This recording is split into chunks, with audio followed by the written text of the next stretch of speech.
గతంలో మీరు ఈటల రాజేందర్తో కలిసి పనిచేశారు. ప్రధాన అనుచరుడు కూడా మీ పేరు. ఈటల ఓడిపోవడానికి కూడా పనిచేయాల్సి వచ్చింది చివరిలో. ఈటల రాజేందర్ గారు చేసిన అన్యాయం అలాంటి. హుజురాబాద్కా మీకు? హైదరాబాద్ ప్రజలకు ఎక్కువ చేసిండు.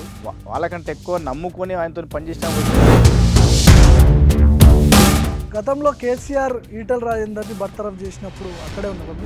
సరే ఒకసారి ఇంటికాడికి వెళ్దాం, జమ్ముకుంటామని ఇంటికాడికి వెళ్దామని ఇంటికి వెళ్తున్నా మధ్యలో ఫోన్ వచ్చింది, ఈటల రాజేందర్ బర్తరఫ్ చేసింది. రైతుల భూములు కబ్జా పెట్టిండు, అసైన్ భూములు కబ్జా పెట్టిండు, తక్కువ రేటుకి ఈటల కొన్నడు భూములను అని చెప్పి పెద్ద ఎత్తున విమర్శలు వచ్చినాయి. వీటి వెనుక నిజాలు ఉన్నాయా? హైదరాబాద్ చుట్టుపక్కల మొత్తం భూములు ఆస్తులు ఉన్నాయంటే ఈటల చెప్తుంది. ఈటలకు హుజురాబాద్ ప్రాంతం అయిన హుజురాబాద్ ప్రాంతము కమలాపూర్లో అయిన వ్యక్తి కూడా ఈ హైదరాబాద్ పర్సనల్గా కేసీఆర్ కావచ్చు, బీఆర్ఎస్ పార్టీలో భవిష్యత్తులో ఆధిపత్యం తీసుకుంటాడనే భయంతో బర్తరఫ్ చేసి ఉండొచ్చా? మీరేమనుకుంటున్నారు? బీసీ సీఎం కావాలన్న విధానం వస్తే ముందు ఈటల రాజేందర్ ఉంటాడు. చాలా సార్లు కూడా ఈ జెండాకు ఓనర్ నేనే అని చెప్పడం, ఉద్యమాలు పనిచేసిన వ్యక్తిని ఇమ్మడి సతీష్ ఈటల రాజేందర్ పేరు చెప్పి రౌడీజం చేస్తాడు, డబ్బులు సంపాదించుకుంటాడు, ఇట్లాంటి విమర్శలు వస్తుంది. నిజమా ఇది? ఇదే ఈటల రాజేందర్ ఆయన చెప్పానండి. ఈటల రాజేందర్ అంత చిన్నపిల్లాడు కాదు కదా. ఈటల రాజేందర్ నోట్లోకి వెళ్ళి చెప్పానండి, ఇమ్మడి సతీష్ అంటే నీకు పని చేసి చెప్పానండి అని దమ్ము. కౌశిక్ రెడ్డి గెలవడానికి ప్రధానమైన కారణాలు ఏంటి? అసలు అంత ఈజీగా ఓడిపోయే క్యాండిడేట్ కాదు కదా, ఎందుకు ఓడిపోవాల్సి వచ్చింది? ఓడగొట్టరా? ఇప్పుడు మీరు కూడా పోటీ చేసినట్టున్నారు ఇండిపెండెంట్గా. చౌరస్తాలో వచ్చి కొంగు పట్టుకొని ఒక రెడ్డి సామాజిక అంటే ఒక రెడ్డి సంబంధించిన బిడ్డ వచ్చి మా దగ్గరకు వచ్చి కొంగు పట్టుకొని, నేను ఈరోజు మీ బిడ్డను, మీ ఆడబిడ్డను నీ కొంగు పట్టుకొని అడుగుతున్నా, భిక్షం అడుగుతున్నా, నాకు ఓటేయాలంటే సరే ఒక్కసారి. నమస్తే, welcome to the Bhargav podcast. Huzurabad contested MLA Immadi Satish garu ఉన్నారు నాతో పాటు. గతంలో ఈటల రాజేందర్ అక్కడ ఓడిపోవడానికి ఆయనది కూడా కొంత కీలక పాత్ర ఉన్నది. ఒకసారి డిస్కస్ చేద్దాం. బీజేపీ రాష్ట్ర అధ్యక్షుడిగా ఈటల ఉండబోతున్నారని గత కొన్ని రోజుల నుంచి కూడా వార్తలు వస్తున్నాయి. అధిష్టానం ఈ పేరుని ఎందుకు పెండింగ్లో పెట్టింది? ఎట్లాంటి విమర్శలు వస్తున్నాయని హోల్లో పెట్టిందా? అసలు ఏం జరుగుతుంది హైకమాండ్ దగ్గర? మాట్లాడాల్సిన అవసరం ఉంది. ఒకప్పుడు ఆయన ఈటల రాజేందర్ కూడా ప్రధాన అనుచరుగా పనిచేశారు. ప్రస్తుతం నా ముందు ఇమ్మడి సతీష్ ఉన్నారు. నమస్తే సతీష్ అన్న. ఏం నడుస్తుంది? ఎట్లా ఉంది పరిస్థితి హుజురాబాద్లో? హుజురాబాద్ అయితే ఇప్పుడు ప్రస్తుతానికైతే అంత నార్మల్గా ఉంది.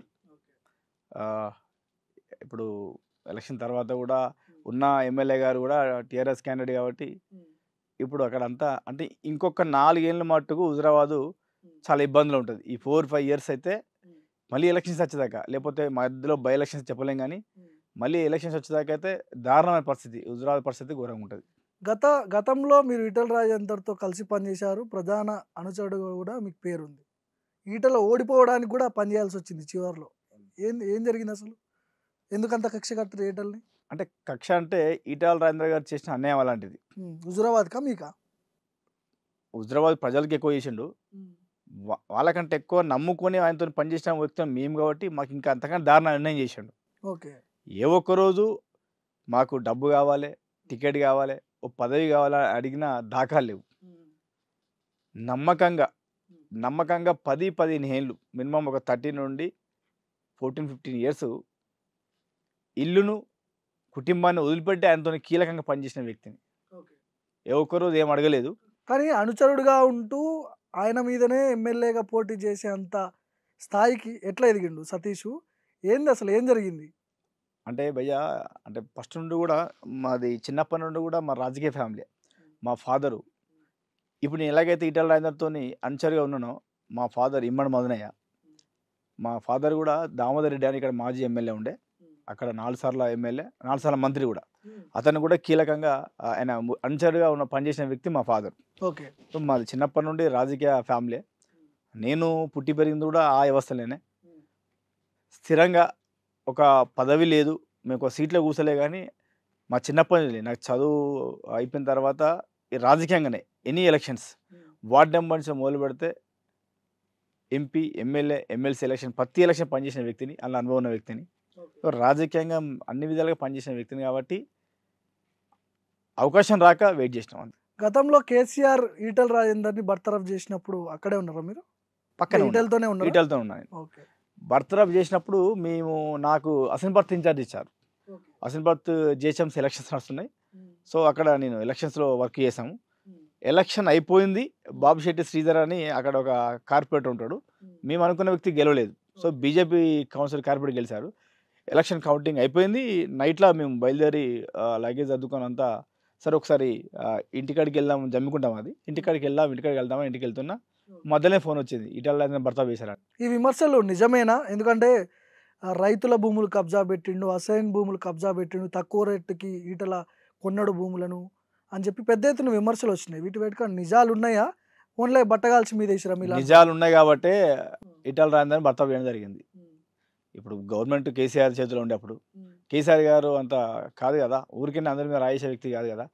ఆ నిజాలు నిర్ధారణ కావాలనే నిజాలు ఉన్నాయి కాబట్టి ఈటల రాజేందర్ని పార్టీకి భర్త వేయడం జరిగింది. ఓకే, నిరూపించలేకపోయారు కదా అంటే ఆ విషయంలో కబ్జా పెట్టిండు అసైన్ ల్యాండ్స్ అని. తర్వాత అందరికీ ఆ భూములు పేదలు కూడా పంచారు కదా పట్టాలు. అసైన్మెంట్ ల్యాండ్ ఓపెన్ అంత దాన్ని కట్ చేయించి ఆ ల్యాండ్ ఎంత ఉందో అంత కొలిపించి ఆ పట్టాలు పంపిణీ చేసి పేదలకు. ఇక్కడ ఒక్కగాడ హైదరాబాద్లో అంటే ఈటల రాజేందర్ అది బయటకు వచ్చిన విషయం అది. కానీ ఈటల రాజేందర్ అనే వ్యక్తి హైదరాబాద్ చుట్టుపక్కల మొత్తం భూములు ఆస్తులు ఉన్నాయంటే ఈటల రాజేందర్కి ఎక్కువ ఉన్నాయి అధికంగా. ఈటలకి హుజురాబాద్ ప్రాంతం అయినా కూడా, హుజురాబాద్ ప్రాంతము కమలాపూర్లో అయిన వ్యక్తి కూడా ఈ హైదరాబాద్ చుట్టుపక్కల భూములు జాగాలు ఎక్కువ ఉన్న వ్యక్తి అంటే ఈటల రాజేందర్. అంతగానే ఉన్నాయి. అంటే మంత్రిగా ఉన్నప్పుడే, అంతకుముందే 2 ఏళ్ళు మంత్రి. మొదటి నుంచి కూడా భూస్వాముని ఆర్థికంగా చాలా బలవంతుని అని చెప్తున్నాడు. ఈ మధ్య వచ్చినాయి కావు చెప్తుండా, ఈ మధ్య వచ్చినాయి కావు, మొదటి నుంచే నాకున్నాయని చెప్పేది కదా. అదంతా ఒట్టి మాటలు అన్నీ. ఫస్ట్ నుండి అంత ఆస్తిపాస్తులు ఏమి లేవు. ఉంటే 2 ఎకరాలు ఉండొచ్చు. వాళ్ళు ముగ్గురు అన్నములు. ఈ ఈటల రాజేందర్ ఎన్నికలు వచ్చిన సంగతి అంత సమాజాన్ని అందరూ తెలుసు. ఏ స్థాయి నుండి ఏ స్థాయికి వచ్చిన ఎట్లా వచ్చిన సంగతి అందరూ తెలుసు. మామూలుగా మీరు ఆయన మీద పోటీ చేయడానికి కారణం ఏంటి? ఆయనతో పని చేసుకుంటూ ఆయన మీద పోటీ చేయడానికి ఎట్లా ఈటల రాజేందర్ గారితో చేస్తూ పోటీ చేయలేదు. అతనితో పనిచేసే టైంలో, అతనితో ఉన్న టైంలో అంటే అక్కడ మీరు అనొచ్చు ఇన్ని సంవత్సరాలు పనిచేసి ఇప్పుడు అక్కడ 20-25 ఏళ్ళు ఏ నాయకుడిని ఎదగనీయాలి ఈటల రాజేందర్. ఏ వ్యక్తిని కూడా ఎదగనీయలేదు. ఏ వ్యక్తిని ఎదగనీయలేదు. సో ఏ పార్టీలో పనిచేసే వ్యక్తులు కూడా ఈయనకు టై అయిపోయి ఉంటాడు. అన్ని పార్టీలు, టీఆర్ఎస్, బీజేపీలు, సిపిఎం, సిపిఐ, కుల సంఘాలు, ప్రతి వాళ్ళు ఈటల రాజేందర్ గారితో సంబంధాలు ఉంటాయి. ఈవెన్ ఇప్పుడు కూడా ఉంటాయి. ఇప్పటికి కూడా బీజేపీలో ఉన్నప్పుడు కూడా ఉంటాయి. స్టిల్ గా ఉంటాయి. బీఆర్ఎస్ తో సంబంధాలు ఉన్నాయి అనుకోవచ్చు. ఇప్పుడు డెఫినెట్లీ మొన్న కూడా వార్తలు వచ్చినాయి. నేను చెప్పడం కాదు, బీఆర్ఎస్ లో పోతున్నాడు, మళ్ళీ రిటర్న్ బీఆర్ఎస్ మాట్లాడుతుండ్రు, వాళ్ళతో సంబంధం ఉంది, వాళ్ళతో మాట్లాడుతున్నారు అని చెప్పేసి కూడా వార్తలు వచ్చేసాయి 3-4 డేస్ క్రితం కూడా. సో అంటే ఈ నిప్పులేందో పోరాదు కదా. మనం అంటే ఏదో కోపం ఉండి మంటుండి మాట్లాడుతున్నాం కావచ్చు, జనాలు కూడా మాట్లాడుతున్నారు కదా. ఇంకా ఈయన కేసీఆర్ అంచవుడే, రామారావుకు దగ్గర, ఇద్దరు కలిసే ఉంటున్నారు అనే విషయాలు కూడా చాలా విషయాలు మాట్లాడుతున్నారు కదా. హుజురాబాద్ లో ఎమ్మెల్యేగా ఉన్నప్పుడు, మంత్రిగా ఉన్నప్పుడు, హుజురాబాద్ దాదాపు ఆయన 2 సార్లు మంత్రిగా పనిచేసిన అనుకుంటా. సో ఈ ప్రాంతంలో ఆయన ఏం చేయలేదు హుజురాబాద్. ఒకసారి మంత్రిగా ఆర్థిక శాఖ మంత్రి కొనసాగించాడు. ఆ తర్వాత 2 ఇయర్స్ వైద్య శాఖ మంత్రి అయిన తర్వాత 2.5 సంవత్సరాలనే భర్త వేయడం జరిగింది. ఏం చేయలేదా హుజురాబాద్ కి ఈటల రాజేందర్? అంటే ఇప్పుడు ఏం చేయండి, గెలిపించారు కదా ప్రజలు. నేను చెప్తున్నా కదా, అక్కడ ఇంకో నాయకులు లేక, వేరే వాళ్ళు గతి లేక ఈయన ఏమంటాడు, నా హుజురాబాద్ ప్రజలకు కాలుకు ముళ్ళితే పంటతో తీస్తా. మా హుజురాబాద్ ప్రజలు ఎంత సెంటిమెంట్ వాళ్ళు. బీసీ లైన్ ఒకటి తీస్తాడు కదా, బీసీ బిడ్డ, నేను మీ బీసీ బిడ్డను, నేను ముజరాబాద్ బిడ్డ అంటాడు. కానీ ముదిరాజు ముసుగులో ఉన్న రెడ్డి, ఇప్పటికి ముదిరాజు ముసుగులో ఉన్న ఒక రెడ్డి వ్యక్తి ఈటల రాజేందర్. కట్టర్ బీసీ అని చెప్పుకుంటారు కదా. చూపించమనండి, హుజురాబాద్ నియోజకవర్గంలో ఏ ముదిరాజు కన్నా ఏదైనా పని చేసినట్టయితే నేను దేనికంటే అనుకుంటా. ఒక్కళ్ళని చూపించానండి, ఈ ముదిరాజు నీకు ఇది చేసిన అని. వీళ్ళే ముదిరాజు బిడ్డలే, ప్రేమలు ఎక్కువ కదా. ఏవో మా బీసీ బిడ్డ, మావోడు ఒక మంత్రి అయ్యే స్థాయిలో ఉన్నాడు అని చెప్పేసి బాగా ప్రేమలు చూపిస్తారు. కానీ ఆయన అంతగానే ప్రేమ చూపించాడు. పక్కన నుండి నేను చూస్తా కదా, నాకు తెలుసు కదా ఈటల రాజేందర్ వ్యవస్థ ఎట్లుంటుంది. ఈటల రాజేందర్ని బర్తరఫ్ చేయడానికి ప్రధానమైన కారణం అసైన్ భూములు ఇష్యూనేనా, లేకపోతే పర్సనల్గా కేసీఆర్ కావచ్చు, బీఆర్ఎస్ పార్టీలో భవిష్యత్తులో ఆధిపత్యం తీసుకుంటాడనే భయంతో బర్తరఫ్ చేసి ఉండొచ్చా? మీరేమనుకుంటున్నారు? నాకు తెలిసిన విషయం ఏంటంటే, అనేక రకమైన కారణాలు ఉన్నాయి. అనేక రకమైన అది కారణాలు. ఒక్కటని కాదు. సో భూములను కబ్జా చేశాడు. ఇక్కడ మా పార్టీలో ఈయన డామినేట్ ఆధిపత్యం ఎక్కువైపోతుంది. నెక్స్ట్ బీసీ సీఎం కావాలన్న విధానం వస్తే ముందు ఈటల రాజేందర్ ఉంటాడు. చాలా సార్లు కూడా ఈ జెండాకు ఓనర్ నేనే అని చెప్పడం, నేను ఉద్యమాలు పనిచేసిన వ్యక్తిని, ఉద్యమాన్ని నేను చేస్తేనే ఈరోజు తెలంగాణ వచ్చింది, ఈరోజు కేసీఆర్ కేటీఆర్ కూడా నా వల్లనే ఈరోజు ఆ స్థాయిలో ఉన్నారని బాగా ఊహించుకుంటాడు రాజేంద్ర అన్న. కానీ ఆ ఇప్పటికి స్థాయి కూడా- లేదంటారా ఈటలకి? ఇప్పటికి కూడా అంటే రాజేంద్ర అంత అన్న, బలమైన లీడర్ ఈటల రాజేందర్ కాదంటారా? గారు అతను ఊహించుకునే విధానం ఎక్కువ ఉంటుంది.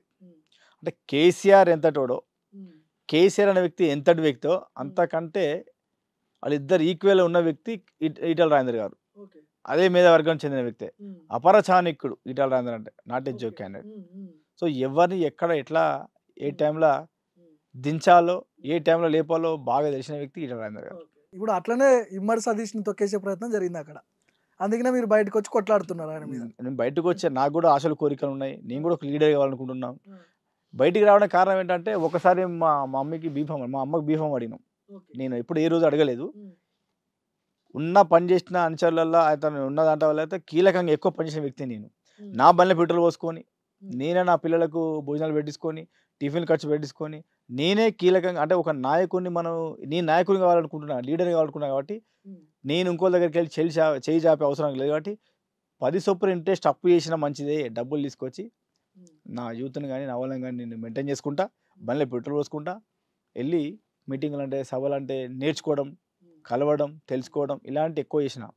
ఏ రోజు ఒక రూపాయి అడగలేదు. ఈటల రాజేందర్ దగ్గర నేను రూపాయి తిన్నట్టయితే, నేను తీసుకున్నట్టయితే నేను దేనికడదు అనుకుంటా.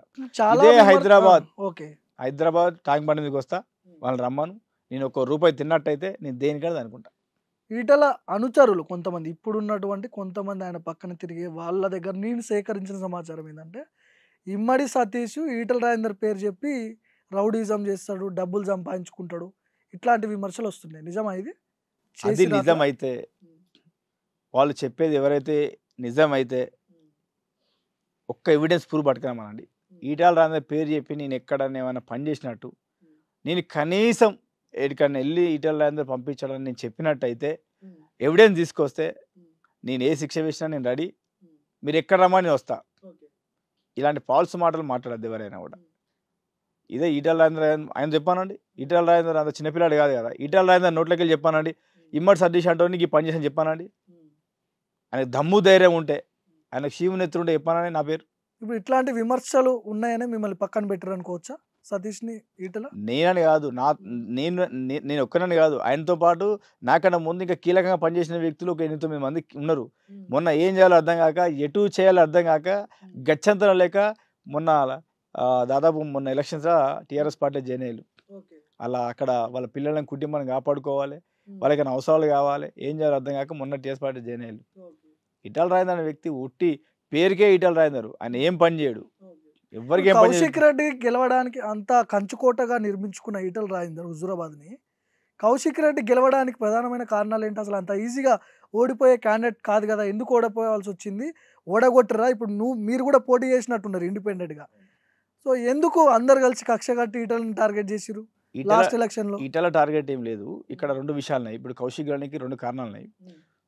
ఫస్ట్ కారణం ఏంటంటే, ఏదైతే మనము ఈ రాష్ట్రము ఇప్పుడు మొన్న టీఆర్ఎస్ ఓడిపోయిందో, ఈ కేసీఆర్ ఉండొద్దు, ఈయన తప్ప ఎవరు వచ్చినా మంచిదని ప్రజలైతే ఆలోచన చేశారో, ఎలాగైతే అనుకున్నారో, సేమ్ అక్కడ కూడా ఈ 20 ఏళ్ళు ఈయన ఆధిపత్యం ఎక్కువైపోతుంది. ఇక ఈయన చూసి చూసి చూసి ఈయన మాటలు విని విని గవ్వే మాటలు విని ఆ డైలాగులు అన్నీ విని జనాలకు బోరు కొట్టింది. ఇక ఈయన తప్ప ఈయన ఇక్కడ కనీసం ఇక్కడ ఈయన చేసిన అభివృద్ధి ఏం లేదు, ఈయన మాటలు దాలనుకొని కొత్త వ్యక్తి ఎవరైనా మంచిదే, వారు ఎవరైనా మంచి కొత్త వ్యక్తి రావాలని వెయిట్ చేశారు. ఆ టైంలో నేను పోటీ చేసిన, ప్రణవ్ గారు పోటీ చేశారు, కౌశిక్ రెడ్డి పోటీ చేసిండు. కౌశిక్ రెడ్డి గెలవడానికి కారణం ఏంటంటే, ఇంకో కారణం ఇది. నేను నా గెలుపుకు అంటే మీరు ఈరోజు నాకు ఓట్లేకపోతే నెక్స్ట్ నా శివయాత్ర మీరు వస్తారు, లేదంటే మేము విజయోత్సవ ర్యాలీకి నేను వస్తాను, ఎమోషనల్గా మా హుజూరాబాద్ ప్రజలను బ్లాక్మెయిల్ చేసి, మా హుజూరాబాద్ ప్రజలు మనసు ఎట్లా ఉంటుంది అంటే ఎవరేం చెప్పినా ఈజీగా నమ్మేస్తారు. అయ్యో బిడ్డడు మా వల్ల పోతుడు కావచ్చు అని చెప్పేసి అనడం వల్ల తర్వాత వాళ్ళ భార్య కొంగు పట్టుకొని మరి చౌరస్తాలో వచ్చి కొంగు పట్టుకొని ఒక రెడ్డి సామాజిక అంటే ఒక రెడ్డి సంబంధించిన బిడ్డ వచ్చి మా దగ్గరకు వచ్చి కొంగు పట్టుకొని నేను ఈరోజు మీ బిడ్డను మీ ఆడబిడ్డను నేను కొంగు పట్టుకొని అడుగుతున్నా భిక్షం అడుగుతున్నా నాకు ఓటేయాలంటే సరే ఈ ఒక్కసారైనా చూద్దాం ఇన్నిసార్లు అయినా చేసాం కదా ఒకసారి చూద్దామని చెప్పేసి ఆయనకు అవకాశాలు జరిగింది. కౌశిక్ రెడ్డి గెలవడానికి కారణం ఇవే 2 కారణాలు. ఫస్ట్ ఆఫ్ ఆల్ ఈయనే ఈటెల రాజేందర్ వద్దనుకున్నాం, మేము పోటీ చేసినాం, ఇక్కడ ఓట్లు చీల్చి కావాలి లేకపోతే మేము గెలవాలి లేకపోతే వేరే వాళ్ళు అంటే ఇక్కడ ఈటెల గెలవద్దని ఎట్లా టార్గెట్ పెట్టుకున్నాము అదొకటి కారణం. ఇంకోటి ఏంటంటే ఈ ఎమోషనల్ బ్లాక్ మెయిల్ వల్లనే కేవలం ఇక్కడ కౌశిక్ రెడ్డి గెలిచాడు. ఇప్పుడు మీరు లీడర్ కావాలనే ఉద్దేశంతో పోటీ చేసిర్రా లేకపోతే ఈటల ఓడిపోవాలనే ఉద్దేశంతో పోటీలో దిగిరా ఎట్లా? అంటే నేను ఫస్ట్ నుండి కూడా ఎప్పటి నుండో రాజకీయంగా ఇవరకు కూడా 2 సార్లు 3 సార్లు కార్పొరేట్ పోటీ చేశాను, 2 టైమ్స్ కార్పొరేట్ పోటీ చేశాను. సో రాజకీయ అనుభవం నాకు అంత తక్కువ ఉండడం వల్ల అప్పుడు ఎలా చేయాలో అర్థం కాలేదు. మొన్న నేను కూడా అంటే ఇక్కడ టీఆర్ఎస్ వాళ్ళు అమ్ముడు అంటే వాళ్ళు కొందామని రెడీ ఉన్నారు, కాంగ్రెస్ వాళ్ళు. సో రాజకీయ భవిష్యత్తు ఎక్కడ మిస్ అవుతుంది, నేను అమ్ముడు పోతే ఎలా ఉంటుంది అని చెప్పేసి నేనే బరిలో దిగుతా. నా టార్గెటే ఈటెల రాజేందర్. అప్పటికే ఈటెల రాజేందర్ నాకు చేసిన అన్యాయం తెలుసు. సో ఈసారి ఇలాంటి వ్యక్తులు ఇక్కడ ఈ ఏరియా మా ప్రాంతంలో ఉండద్దు, అయితే నేను ఉండాలి లేకపోతే ఇంకే కొత్త వాళ్ళు ఉండాలి కానీ ఈటెల రాజేందర్ ఉండద్దు అని దిగినాం. అదే ప్రకారంగా ఓడగొట్టాను. ఈటల ఓటమి రిజల్ట్ వచ్చిన తర్వాత మీకేమనిపించింది పర్సనల్గా కానీ అంటే ఎట్లా అనిపించింది మీకు? అంటే ఈ 20 ఏళ్ళు ఈ మా ప్రాంతం ఒక దరిద్రం శని పోయింది, కొత్త వ్యక్తి ఎవరన్నా వచ్చిళ్ళు చూద్దాం ఎలా ఉంటుంది అభివృద్ధి ఎలా ఉంటుందో అని చెప్పేసి అనుకో. అంటే కోపం ఏం లేదా? అంటే నన్ను చాలా రకాలుగా ఇబ్బంది పెట్టిండు, ఓడిపోయిండు, తగిన శాస్తి జరిగింది ఇట్లాంటివి ఏమన్నా అనుకుంటారా? అది హుజురాబాద్లో అందరికీ తెలుసు, ఆయనకు కూడా తెలుసు. ఈటెల రాజేందర్ ఈసారి ఓడిపోతే ఇక్కడ గెలవని సంగతి ఈటెల రాజేందర్ కూడా తెలుసు. హుజురాబాద్లో నేను గెలవను ఈయన పోటీ చేయను రానా అని సపరేట్గా వచ్చేసిండు అక్కడ నుండి. ఇప్పుడు మొత్తానికి హుజురాబాద్ నుంచి మల్కాజ్గిరి నుంచి గెలిచిండు. హుజురాబాద్కి ఈటెల రాజేందర్కి సంబంధం ఉందా అంటే ఇప్పుడు ఏం చెప్తారు? ఇప్పుడు అవసరం లేదు కదా ఈటెల రాజేందర్ సంబంధం, హుజురాబాద్ అనేది సంబంధం లేదు. అటు రాడిగా ఆయన వచ్చినా ప్రజలు ఆయన స్వీకరించారు, ఆయనకు కూడా తెలుసు ఆ విషయం. హుజురాబాద్ వైపు వెళ్తే జనాలు నన్ను తరిమి కొడతారు, ఇంకా నేను వెళ్ళను అని డిసైడ్ అయ్యి సబ్ చదువుకున్నాడు. అక్రమ ఆస్తులు, ల్యాండ్ గ్రాబింగ్, అసైన్ భూములు కబ్జా చేయడం ఇవన్నీ విమర్శలు వస్తున్నాయి. చాలా పెద్ద ఎత్తున వార్తా కథనాలు కూడా వచ్చినాయి. వీటి వెనక నిజంగానే ఈటెల రాజేందర్ ఉన్నాడా లేకపోతే మీలాంటి వాళ్ళే కావాలనే బట్టగాల్చి మీదేస్తున్నారా? ఇప్పుడు ఆయన మీద బట్టగాల్చి మీదేంత అవసరం మాకు లేదు. పెద్ద లీడర్ కదా ఎంతైనా. పెద్ద లీడ్ ఇప్పుడు కావాలనుకుంటే ఇంకెన్నో మేము చేయాలనుకుంటే ఎన్నో కార్యక్రమాలు ఉన్నాయి, ఎన్నో పనులు ఉన్నాయి. ఒక వ్యక్తిని అంటే నా ఇమ్మర్సది ప్రొఫైల్ చూడండి, నేను ఎవరిని ఎప్పుడు బట్టగాల్చి మీదేసి ఒట్టిగానే పనికిరాని సబ్జెక్ట్లకి వెళ్ళి మాట్లాడి ఇంకోని తిట్టే వ్యక్తి నేను కాదు. నాకు ఎవరైతే అన్యాయం చేసిల్లో, నాకు ఎవరైతే ఇబ్బంది పెట్టిల్లో నేను వాళ్ళకు కంపల్సరీ నేను పడ్డ బాధ నేను కొట్లాడేది ఏంటంటే నేను 20-25 ఏళ్ళు ఆయన దగ్గర పనిచేసిన వ్యక్తిని, 10 ఏళ్ళు పనిచేసిన వ్యక్తిని, నాకు కనీసం ఏ విధంగా సాయం చేయలేదు. నా ఇంటికి నీ ఇల్లు కట్టే టైంలో నా ఇంటికి వచ్చి చూసి నీకు సిమెంట్ లోడ్ పంపిస్తారు, 2 బత్తాలు 2 లారీలు పంపిస్తాడు, ₹1 ఇంతవరకు నాకు ఇవ్వలేదు. 20 ఏళ్ళు నా యవ్వనం నా వయసు నేను ఎదిగే టైం మొత్తం నీకు సేవ చేసి నీకు పనిచేసిన వ్యక్తిని. నేను నా హక్కుల కోసం నేను కొట్లాడేది నా హక్కుల కోసం కొట్లాడుతున్నా, ఇంకెవరి కోసం కొట్లాడుతున్నా, ఇంకెవరి గురించి మాట్లాడలేను. ఈటెల రాజేందర్ అనే వ్యక్తి గురించి పూర్తిగా తెలిసిన వ్యక్తిని కాబట్టి, ఈటెల రాజేందర్ ఏ స్వరూపేందో నా ఒక్కరికి తెలుసు కాబట్టి నన్ను ఏదైనా సందర్భంలో సన్నివేశంలో అడిగితే నేను చెప్తున్నా ఈటెల గారి గురించి. ఎంత వస్తుండొచ్చు ఈటెలకి మీకు తెలుసు? మీకు ఆల్రెడీ మీరు 25 ఏళ్ళు పనిచేసిన అని చెప్తున్నారు, చాలా దగ్గర నుంచి చూస్తున్నారు. నేను ఇందాక చెప్తున్నా భయ్య, ఈటెల రాజేందర్ అనే వ్యక్తి అపర చాణిక్యుడు, ఆయన ఎవరికి అంత దొరకడు. ఎంత ఆస్తుంటాడంటే ఉంటే కేసీఆర్కి ఎంత ఆస్తుంటుందో మినిమం ఈక్వల్గా ఈటెల రాజేందర్ అంతే ఆస్తుంటుంది, సేమ్ అంతకంటే ఎక్కువ ఉంటుంది. కానీ కేసీఆర్ వేరు ఈటెల వేరు కదా. ఆయన 10 ఏళ్ళు ముఖ్యమంత్రికి పనిచేసిండు, ఈయన ఆల్రెడీ అంటే మంత్రి. ఆ ముఖ్యమంత్రికి జీతం ఇచ్చే స్థానంలోనే ఈటెల రాజేందర్ ఉన్నాడు. గతంలో బీఆర్ఎస్ పార్టీకి ఫండింగ్ చేసిండు, ఫైనాన్స్ మినిస్టర్ గా పనిచేసిన వ్యక్తి ఈటెల రాజేందర్ గారు. ఇదే కేసీఆర్ గానీ ఉన్న మంత్రులకు ఎమ్మెల్యేలకు జీతం ఇచ్చే స్థాయిలో కూర్చున్న వ్యక్తి ఈటెల రాజేందర్. సో అట్లాంటి పొజిషన్ ఉందంట. అట్లాంటి పొజిషన్. ఇప్పుడు బీజేపీ అధ్యక్షుడిగా ఈటెల రాజేందర్ అని చెప్పి వార్తలు వస్తున్నాయి. చాలా రోజుల నుంచి ఆ వార్త అట్లనే పెండింగ్లో ఉంది, ఇంకా ప్రకటించలేదు బీజేపీ చీఫ్ని. పెండింగ్లో పెట్టడానికి బీజేపీ పార్టీలో ఉన్న సొంత పార్టీ నేతలే ఈటల్ని అడ్డుకుంటున్నారని చెప్పి కూడా కొన్ని విమర్శలు ఉన్నాయి. ఏం జరుగుతుంది అసలు హైకమాండ్లో, ఏం జరుగుతుంది? ఫస్ట్ నుండి కూడా భయ్య ఈటెల గారి మీద ఆ పార్టీ వాళ్ళే ఫస్ట్ నుండి కూడా అగనిస్ట్గా పనిచేస్తున్నారు.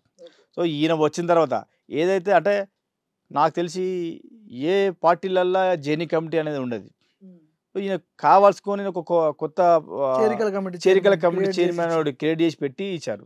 ఈయన వచ్చిన తర్వాత ఎంతమంది అలా చేరీలు ఎంతమంది బయటికి వెళ్ళిన సంగతి అధిష్టానం తెలుసు. సో బీజేపీలో కొంచెం గౌరవ మర్యాద చాలా మందికి ఉన్నది, నాకు కూడా అదే ఉంది. బీజేపీ సిద్ధాంతాలు వేరు, బీజేపీ పద్ధతులు వేరు. కానీ ఈయన వచ్చిన తర్వాత బీజేపీలో ఎలాంటి అల్లకొలలు జరుగుతున్నాయి, ఎలాంటి చిల్లర నేతలు అందరూ కూడా ఈయన హయాంలోనే బయటకు వచ్చారు. ఇప్పుడు వివేక్ వెంకటస్వామి గారు, తర్వాత విజయశాంతి, తర్వాత రాజగోపాల్ రెడ్డి, తర్వాత తులా ఉమా, ఈ ఏనుగు రవీందర్ రెడ్డి అనే వ్యక్తి చాలా కీలకంగా పనిచేసిన వ్యక్తి ఈటల కోసం ఎలక్షన్లో కూడా వచ్చి పనిచేసి ఉన్నాడు. సో వరంగల్ మంచిగా పనిచేసిన వ్యక్తి ఏనుగు రవీందర్ రెడ్డి అన్న, రాకేష్ రెడ్డి ఉన్నారు. సో వరంగల్ రాకేష్ రెడ్డి ఉన్నారు. రాకేష్ రెడ్డి కూడా బయటకు వచ్చేసిండు, టీఆర్ఎస్లో పోయిండు. సో బీజేపీ పార్టీలో ఒక్కసారి పార్టీలో చేరినంత కండగప్పుకున్న తర్వాత బయటికి వచ్చేటి అనేది చాలా వాళ్ళ శవాలు తప్ప బయటికి వచ్చే పరిస్థితులు ఉన్నాయి. వాళ్ళ సిద్ధాంతం, వాళ్ళ పద్ధతులు, మర్యాద అట్లా ఉంటుంది. ఈరోజు కొంత ఈ శాసన ధర్మం అనేది, ఈ పద్ధతులు, మర్యాదలు ఉన్నాయంటే కొంచెం బీజేపీ అని ఎక్స్పెక్ట్ చేస్తాం. కానీ ఇప్పుడు కూడా బీజేపీ పార్టీ ఇప్పుడు ఇలాగైపోయిందంటే అది కూడా అన్ని పార్టీలాగా అయిపోయింది. డబ్బులు ఇవ్వడం, డబ్బులు ఓటుకు ఎలక్షన్లల్లో ఈ మొన్న బై ఎలక్షన్ కూడా ఈటల అన్నప్పుడు నేనే పైసలు పంచిన. లాస్ట్ టైం కేసీఆర్ వచ్చి 6,000 రూపాయలు ఇస్తా అంటే 1,500 రూపాయలు ఇచ్చిన ఈటల. అసలు పైసలు పంచే కేసీఆర్ టీమ్ లో ఉన్నప్పుడు మీరు అనేది బీజేపీలో ఉన్న బర్తర వేసిన తర్వాత బీజేపీలో ఈటల ఉన్నప్పుడు బై ఎలక్షన్స్ అప్పుడు హుజరాబాద్ లో ఓటుకు 1,500 రూపాయలు ఈటల పంచాడు, 6,000 రూపాయలు కేసీఆర్ పంచాడు. మరి బలవంతుడు, ఆర్థికంగా బలవంతుడు అయినప్పుడు ఇంకెక్కువ పంచాలి కదా అంటున్నారు. ఎక్కువ పంచాలి కానీ ఈటల రాజేందర్ గారికి ఊరికినే అంటే ప్రజలకు ఇట్లా డబ్బులు ఇచ్చి అంటే ఏ రోజు పంచలే ఈటల రాజేందర్ గారు. డబ్బు పెట్టి ఓటు కొనుక్కోలేదు, అట్లా అలవాటు చేయలేదు. కానీ ఆ టైంలో పంచాల్సి వచ్చింది. సో బీజేపీ పార్టీలో ఉండి కూడా పైసలు పంచాలంటే ఈ బీజేపీ సిద్ధాంతాల పద్ధతులు వాళ్ళకి తెలవాలి. అది సో ఈటల గారికి మరి రాష్ట్ర అధ్యక్షుని పదవి ఎలా ఇస్తారో ఏందనేది వాళ్ళకి తెలవాలి. ఇప్పుడు ఆయన వచ్చిన తర్వాత ఎంతమందికి ఎలాంటి గొడవలు అయితే నిలబడితే అందరికీ తెలుసు విషయం. ఈయనను వాళ్ళ పార్టీ వాళ్ళే ఈయన మాకు అద్దురా బాబు ఎట్లా పోతారా, ఏ రకంగా పోతారా అని వెయిట్ చేస్తున్నారు. ఆయన గురించి ఆయన అట్లనే ఉంటుంది. ఇప్పుడు ఎక్కడ పోయినా కూడా లెఫ్ట్ బ్యాక్గ్రౌండ్, కమ్యూనిస్ట్ భావజాలం అదే చెప్తున్నా. ఇప్పుడు ఆయన ఒక నాస్తికుడు, ఫస్ట్ ఆఫ్ ఆల్ నాస్తికుడు. ఆయన ఒక రాయిని నమ్మడు, ఓ దేవుని నమ్మడు, ఇంకెవ్వరు నమ్మడు. ఆయన బొట్టు కూడా పెట్టుకోడు. అలాంటి వ్యక్తికి బీజేపీలోకి వచ్చిండు. దానికన్నా ముందే ఉంటుంది మనకి లెఫ్ట్ బావాలనే వ్యక్తి, ఏ రకంగా బీజేపీ మ్యాచ్ కాని వ్యక్తి. చాలాసార్లు ఆయన కూడా మాతో చెప్తాడు, బీజేపీ వాళ్ళు వీళ్ళకి అర్థమైతే లేదు, నన్ను రిసీవ్ చేసుకుంటలేరు, చాలాసార్లు అడుగుతా ఉంటాడు. ఇటాల అనే వ్యక్తి చాలాసార్లు అడిగాడు, అందరికీ తెలిసిన విషయమే. అంతకుముందు కూడా నన్ను బీజేపీ పార్టీ వాళ్ళు కరెక్ట్ రిసీవ్ చేసుకుంటారు, నేను చేసే పనులకు అదైతే లేదు ఇదైతే లేదు, చాలా విషయాలు మాట్లాడలేదు కదా. అలా సిద్ధాంతాలు వేరే ఉంటాయి. దానికి ఆర్ఎస్ఎస్ వాళ్ళు ఉంటారు, తర్వాత బజరంగ్ దళం ఉంటుంది, తర్వాత అది చీఫ్ ఉంటారు. ఇవన్నీ ఇప్పుడు నేర్చుకుంటాడు కావచ్చు. బీజేపీ చీఫ్ ఇచ్చే అంత cinema BJP party Etela Rajender అంత కీలకంగా చూస్తుంది అనుకోవచ్చా?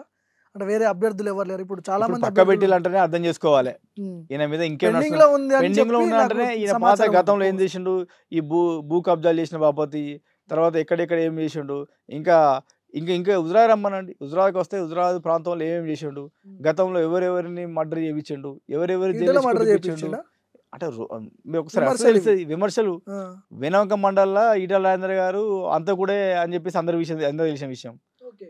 ఆల్రెడీ అక్కడ తిప్పారావు సంపద అనే వ్యక్తిని వేరే విషయంలో చాలాసార్లు జైలు కొట్టించి ఇబ్బంది పెట్టిన వ్యక్తి.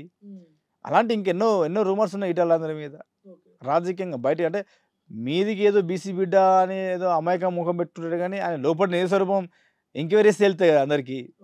సో ఇదంతా గమనిస్తుంది అనుకోవచ్చా? అందుకనే పోస్ట్ పెండింగ్ లో పెట్టింది అనుకోవచ్చా బీజేపీ? ఇదంతా వాళ్ళు నాకు తెలిసి సమాచారం మొత్తం తిప్పించుకున్నట్టున్నారు. మేబీ బీజేపీ అధిష్టానం అంటే అది సెంట్రల్ పార్టీ కాబట్టి వాళ్ళకి అన్నీ ఉంటాయి. ఇంటెలిజెన్స్ వాళ్ళు ఉంటారు, ఇన్ఫర్మేషన్ ప్రతి ఇన్ఫర్మేషన్ ఉంటుంది. ఏ రకంగా చేయాలనేది వాళ్ళకి అర్థమవుతూ ఉంటుంది. వాళ్ళ పార్టీ ఉన్న వ్యక్తి, వాళ్ళ పక్కన ఉన్న వ్యక్తి ఏ వ్యక్తి ఏం చేస్తాడు ఏంటనేది వాళ్ళకు కూడా తెలుసు. సో వారి ఆలోచన చేసుకొని ఇస్తారా అయ్యారనేది వాళ్ళ ఉద్దేశం.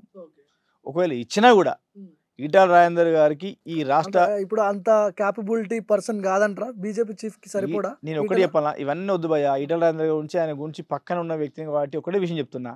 ఈటల రాజేందర్ గారికి ఈ రాష్ట్ర ప్రెసిడెంట్ ఇచ్చిన, ఈ మొత్తం దేశం ప్రెసిడెంట్ అయినా కూడా మనకు పనికొచ్చే వ్యక్తి అయితే కాదు. ఆయనే ఎవరికి పని చేయాలో గవానికి వేస్తాడు కానీ ప్రజలకు పనిచేసే వ్యక్తి అయితే కాదు.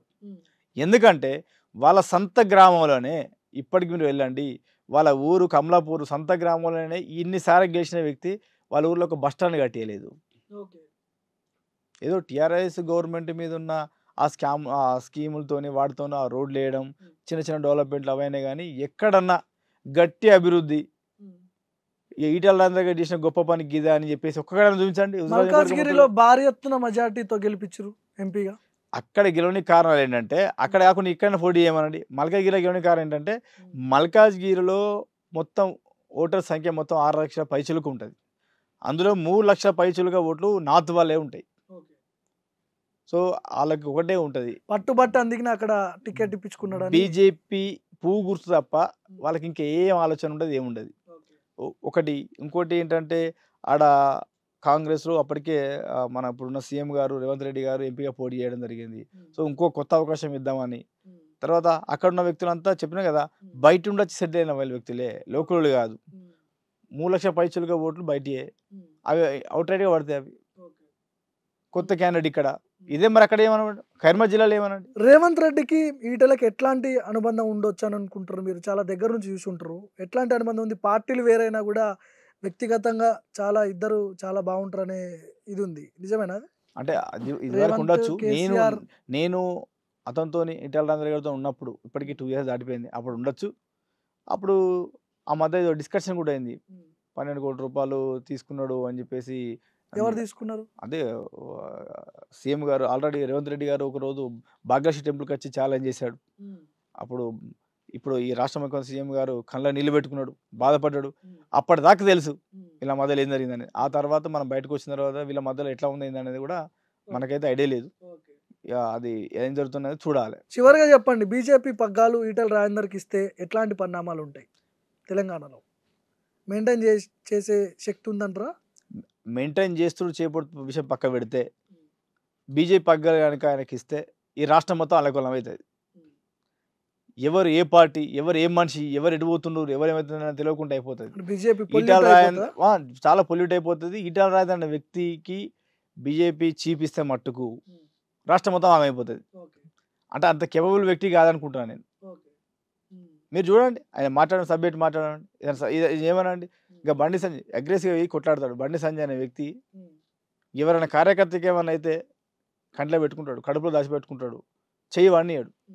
కార్యకర్తలు నీవు అనుకో, నీవే జీతం అనుకో, నీ కోసం బతుకుటోళ్ళను కనీసం నీళ్ళు కూడా పోయే వ్యక్తి ఈటల రాజేందర్. గైనా అట్లాంటి వ్యక్తికి బీజేపీ చూపిస్తారా? అసలు బీజేపీ పార్టీ ఎట్లా చేంజ్ చేసుకున్నాడో బీజేపీ పార్టీలోకి తెలవాలి. ఆయన మొన్న ఒక రియల్టర్ పై చేంజ్ చేసుకున్నాడు ఈటల, మీరు కూడా చూసే ఉంటారు, వీడియో మొత్తం వైరల్ అయింది. ఎట్లా అనిపించింది మీకు? సన్నివేశాలు ఎప్పుడైనా గతంలో జరిగినాయా? అట్లాంటి ఎప్పుడు జరగలేదు. ఈటల రాజేందర్ గారు అట్లాంటి ఎప్పుడు చేయడు.